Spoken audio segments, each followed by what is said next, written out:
కాకినాడ జిల్లా తునిలో అదృశ్యమైన చిన్నారి జ్ఞానేశ్వరి కోసం గాలింపు ముమ్మరంగా సాగుతుంది.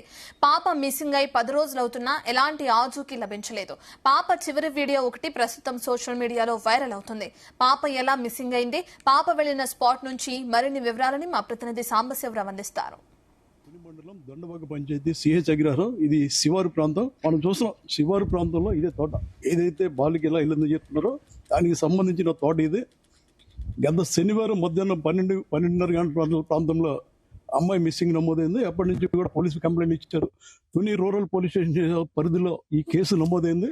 ఆ రోజు నుంచి కూడా గాలి ముమ్మరం చేశారు. ఇవాళకి 10 రోజులైంది. 10 రోజుల నుంచి కూడా ఇటు పోలీసులు, అటవీ శాఖ, అదేవిధంగా ఎన్డీఆర్ఎఫ్ బృందాలు, ఎస్డీఆర్ఎఫ్ బృందాలు అందరూ గాలిస్తున్నారు. అత్యాధునిక కెమెరాలు వినియోగిస్తున్నారు. 10 రోజులైనా అమ్మాయి జాడ రావట్లేదు. రకరకాల అభిప్రాయాలు, ఎవరికి నచ్చిన అభిప్రాయం వాళ్ళు చేస్తున్నారు. అధికారికంగా మాత్రం పోలీసులు మేము వెతుకుతున్నాం, తీసుకొస్తాం, అది మాత్రమే చెప్పగలుగుతున్నారు. కొద్దిసేపటి క్రితం మన డిఎస్పీ గారితో మాట్లాడినప్పుడు కూడా ఆయన చాలా ధీమా వ్యక్తం చేశారు. మనం చూసిన కొండ ఉంది, ఆ కొండపైకి వెళ్ళిందనే ఒక అనుమానం. ఏదైతే 50 ఎకరాల విస్తీర్ణంలో ఎవరైతే యజమాని అమ్మిరెడ్డి ఉన్నారో ఆయన ఆధీనంలో ఉంది. దీనికి సంబంధించి చుట్టూ ఫెన్సింగ్ వేశారు. ఒక ఫెన్సింగ్ దగ్గరికి బాలికి వెళ్ళింది, కుక్క వెళ్ళింది, ఆ 2 వెంట్రుకలు గుర్తించే ఉన్నారు, ల్యాబ్కి పంపించారు. అదేదో మనం చూస్తున్నాం. బృందాలు ప్రత్యేక గాలింపు చర్యలు చేపడుతున్నారు. రాత్రి మగళ్ళు కొండెక్కుతున్నారు, అండ్ వణుగు గాలిస్తున్నారు, ఎక్కడికెక్కడ జల్లెడు పెడుతున్నారు. కానీ పరిస్థితులు మాత్రం ఎక్కడ కనపడడం లేదని చెప్పాలి. ఈ నేపథ్యంలో ఎన్డీఆర్ఎఫ్ బృందాలు కూడా రంగంలోకి దిగినాయి.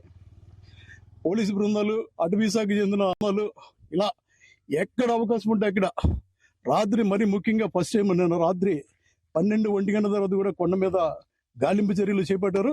కానీ ఎక్కడ ఎలాంటి క్లూ దొరకట్లేదు. పోలీసులు వేధిస్తున్న ప్రశ్న కూడా అదే.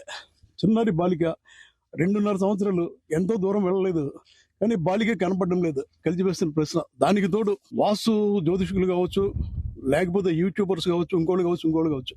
ఇవాళ అమావాస్య, 3 సంవత్సరాలకు వచ్చే అమావాస్య. అమ్మాయిని ఏదైనా చేశారా? క్షుద్ర పూజలు జరుగుతున్నాయా?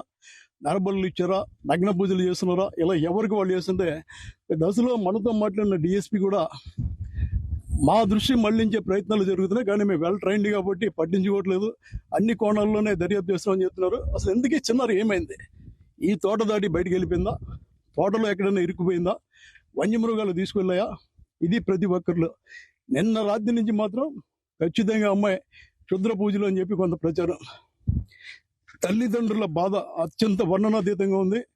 ఏం చెప్పలేని పరిస్థితుల్లో తల్లిదండ్రులు. ఒక దశలో పోలీసులు కూడా కిడ్నాప్ కోణంలో ఆలోచించి తండ్రితో పాటు తండ్రి స్నేహితులే కాల్ డేటా కూడా తీసుకున్నారు, విచారిస్తున్నారు. పోలీసులు మాత్రం ఖచ్చితంగా ఈరోజు గుర్తించడం జరుగుతుందన్నారు. సార్ ఎస్పీ గారు కూడా ఇప్పుడు వచ్చారు. ఎస్పీ మొదటిసారి అంటే 10 రోజుల తర్వాత ఎస్పీ గారు ఈ రోజు వచ్చారు. ఎస్పీ కూడా రావడం మొత్తం ఏదో క్లూ ఉంది, అందుకోసమే ఎస్పీ రంగప్రవేశం చేసి చెప్తున్నారు. ఖచ్చితంగా ఈ రోజు అమ్మాయి తల్లి ఒడికి చేరాలని కోరుకుందాం. పోలీసుల ప్రయత్నాలు, అటవీ శాఖ, ఎన్డీఆర్ఎఫ్, ఎస్డీఆర్ఎఫ్ బృందాలు విజయవంతం కావాలని కోరుకుందాం. Sambasiva Rao, Zee Telugu news, CH Agraharam నుంచి.